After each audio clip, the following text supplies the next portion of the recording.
Why champions keep choosing Suzuki. Motocross is a sport that rewards whoever brings the best technology to the gate. New suspension geometry, new engine architecture, new electronics. Every season, manufacturers spend millions trying to build something faster than last year. And then there's Suzuki. While every other brand has been locked in an arms race of innovation, Suzuki has spent multiple years doing something different, trusting the fundamentals. And yet, the list of riders who have won championships on yellow machines reads like a who's who of the greatest motocross and supercross athletes of all time. Ricky Carmichael, Jeremy McGrath, James Stewart, Ryan Dungey, Ken Roczen, Stefan Everts, Michael Pichon. That's not a coincidence. That's a philosophy. So the point is not Suzuki's ability to build great race bikes. The record shows they do. The real question is, why do champions keep gravitating toward a brand that consistently takes the conservative road? To understand Suzuki's approach, you have to understand what they were never trying to be. Yamaha built the YZ4 Fitly F around a reversed engine layout, cylinder tilted backward,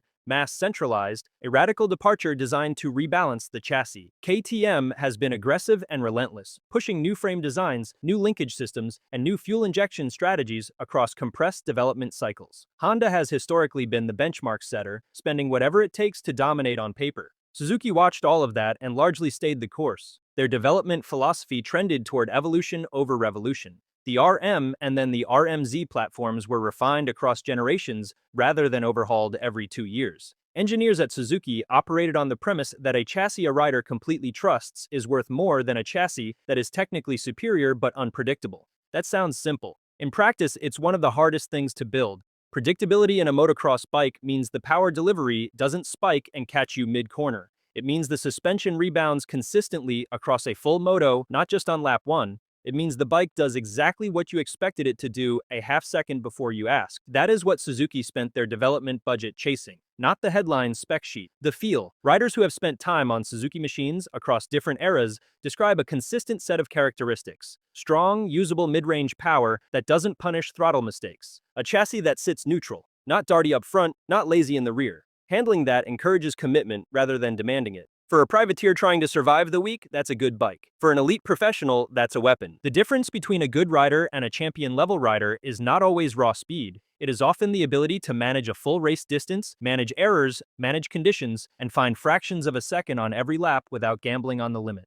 A bike that is consistent lowers the cognitive load. It gives the rider bandwidth to race rather than manage the machine. This is not a new concept in motorsport. Formula One engineers have long understood that a car a driver can feel is often faster than a car that is technically quicker but communicates poorly. The same principle applies at 50 miles an hour through a rhythm section. Suzuki built bikes that communicated well. Their riders knew what they had. Now, let's talk about Jeremy McGrath and what his one season on Suzuki actually tells you. McGrath had won 4 consecutive AMA Supercross championships on Honda by the end of 1996. He was the most dominant Supercross rider alive. And then, just days before the 1997 season opener, he split with Honda over their radical new aluminum-framed CR250R and signed with Suzuki a week before Anaheim, without ever testing the bike. He placed second in the championship that year to Jeff Emig. By most measures, a disappointing season on a machine that, by his own admission, wasn't ready for a rider of his level. He moved to Yamaha the following year and won 3 more titles. But here's what that story actually tells you about Suzuki. Even when the program wasn't dialed, McGrath was still competitive. And from Suzuki's side, they had just put the king of Supercross on their factory bike. At the peak of the sport's mainstream growth, the partnership shaped how the industry understood what Suzuki could attract. The real bet would come later, and it would be much bigger. When Ricky Carmichael left Honda after the 2004 season, the sport stopped and paid attention. At that point, Carmichael was already the most statistically dominant rider in the history of American motocross. 3 perfect outdoor seasons, back-to-back championships. An argument was already building that he was the greatest of all time. Honda had made him an offer, Suzuki made him a better one, and crucially, one with no injury clause. The guaranteed money was higher, the structure was different, and Suzuki wanted him with an intensity that, by Carmichael's own account, Honda wasn't matching. He signed with Suzuki in March 2004 for the 2005 season. What happened next is part of motocross history. In his first year aboard the Suzuki RMZ 450, Carmichael won the AMA Supercross Championship and then ran another perfect outdoor season. 22 wins from 24 motos. He backed that up in 2006 with a fifth Supercross title. He rode for Suzuki through his partial 2007 retirement tour, winning every race he entered. The greatest gamble in motocross wasn't Suzuki gambling on an unknown, it was Suzuki betting everything on the best rider alive, and the best rider alive choosing yellow over red. That's the version of the story worth telling. While Carmichael was dominating in the United States, Suzuki's international program was producing its own results. Michael Pichon won the 250 cubic centimeters FIM Motocross World Championship back-to-back in 2001 and 2002 aboard the Sylvain Gabor's Suzuki team. In those 2 seasons combined, he won 21 of 26 Grand Prix races. That level of dominance at the peak of the GP World Championship, running parallel to Carmichael's run in America, speaks to the strength of the Suzuki program at that moment. Stefan Everts also has a chapter in the Suzuki story, though it comes from the very beginning of his career rather than the peak of it. Everts won his first FIM World Championship in 1991 in the 125 cubic centimeter class while riding for Suzuki, becoming the youngest world champion in that division at the time. He would go on to win 9 more titles for other manufacturers over the next 15 years, ultimately becoming the most decorated rider in the history of the sport with 10 world championships. But his journey started on yellow, and decades later, after retiring in 2006, he came back to Suzuki as team principal of their MXGP program, a full-circle return to the brand where it all began. James Stewart arrived on Suzuki in 2013, signing with the Yoshimura Suzuki team after leaving Joe Gibbs' Yamaha.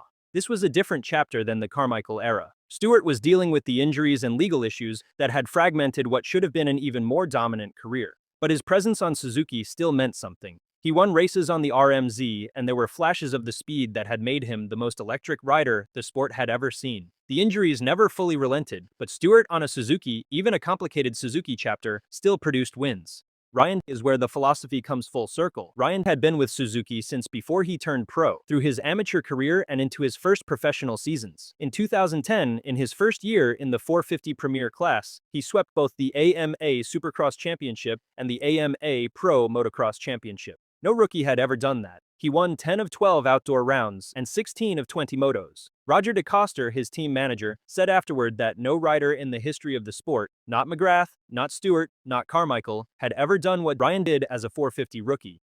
The style match was obvious to anyone watching. Ryan was smooth, consistent, and relentless. He didn't win races by gambling. He won them by never making mistakes while everyone around him eventually did. That is exactly the kind of riding a Suzuki rewards. The bike's neutral and confidence-building character gave Ryan a platform to be exactly who he was, and who he was a champion from lap 1. Ken Rotson followed, arriving on the American scene with Suzuki as one of the most hyped young European prospects in years. His early results validated that billing and gave Suzuki another data point. The bike worked for elite international talent, making the transition to AMA racing. Today, the landscape has shifted. Suzuki's factory racing presence in AMA competition has been scaled back significantly compared to the peak years. The brand no longer runs the kind of full factory supercross program it fielded during the Carmichael and early Dungey eras. That is a separate conversation about resources and the economics of factory racing at the top level. But the RMZ line is still in production. The bikes are still on grids around the world, and the philosophy that made them effective has not fundamentally changed. In an era where manufacturers have pushed toward cornering ABS, traction control, launch control, and increasingly complex electronic rider aids, the Suzuki RMZ remains a comparatively analog machine. Some see that as a liability. Others, particularly riders who have spent time chasing ghosts through software menus, see it as clarity. A bike that does what the rider tells it to do, consistently, without an ECU map, second-guessing the throttle input, demands more from the rider. But it also gives the rider full ownership of what happened. For elite racers who have spent years developing feel and precision, that trade-off can be more appealing than any spec sheet comparison suggests. The pattern across Suzuki's championship history is not coincidental. The brand was never the disruptor. They never introduced a technology that forced the entire paddock to react. They didn't hold the power-to-weight benchmark or lead the charge on suspension innovation. What they did was build bikes that elite riders could calibrate completely. Machines where the limit was defined by the rider's ability, not by an unpredictable chassis or a power band with a surprise buried in the mid-range. In a sport where hundredths of a second separate the gate and where a single mechanical unpredictability can mean the difference between a podium and the ground, that reliability has real value. The champions who chose Suzuki were not settling. They were making a calculation, they were choosing the bike that would let them be themselves at full speed across a full season without the machine becoming a variable they had to manage. That is Suzuki's answer to innovation. And for a long time, across a remarkable number of the greatest riders this sport has ever produced, it was the right answer. If Suzuki's story is about trusting fundamentals over innovation, the next video is the opposite question. KTM has been one of the most aggressive, forward-thinking brands in motocross for decades. They've outdeveloped, outspent, and out-engineered most of the competition, and yet they've held on to steel frames long after everyone else made the switch to aluminum, because they chose not to. The reason why is more interesting than you'd expect, and it goes deeper than material science. That video is up next, don't miss it.